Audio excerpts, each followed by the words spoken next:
Assalomu alaykum, hurmatli O'zbekiston Respublikasi Prezidenti Shavkat Miromonovich Mirziyoyevga. O'zbekiston Respublikasi fuqarosi Ahmedov Baxtiyor Qodirovichman. Surxondaryo viloyati Termiz shahrida yashayman. Hurmatli Prezident, sizga murojaat qilishimdan maqsadim shuki, bizda Surxondaryo viloyati Qumqo'rg'on tumanida yashovchi Hoji bobomiz bor, Shoberdi bobo. Shu boboni shaxsan o'zingiz himoyangizga olsangiz. Bobo bir yoshi ulug', 3 marta hajga borgan bobo ekan. Boboni ko'rib butun Surxondaryo xalqi achinib ketyapti. Qayerga borsa shu boboni haqligini aytadi. Qaysi dasturxonda, qaysi yig'ilishda bo'lsa shu boboni qiynab yubordi, hokim deydi.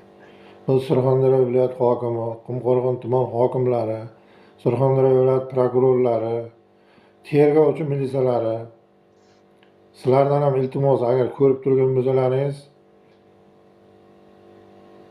Alloh hamma narsani ko'rib turuvchi-da, bilib turuvchi, eshittiruvchi zot. Bu vaqtinchalik mansablaring uchun boboni qiynamanglar.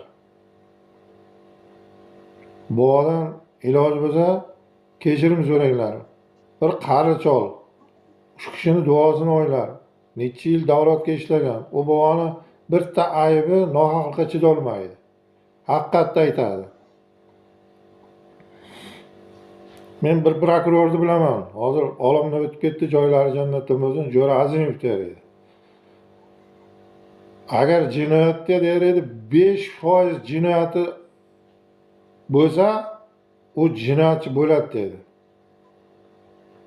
Agar 5% bo'lsa, 4% bo'lsa ham jinoyat bo'lmaydi ekan. 1% bo'lsa ham bo'lmaydi, kechirsa bo'ladi. Lekin 5% kechirib bo'lmaydi ekan.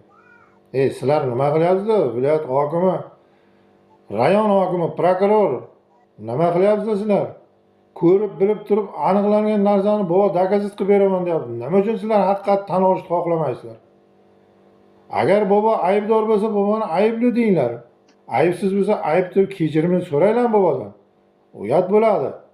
Hurmatli Prezident, hurmatli Surxondaryo viloyat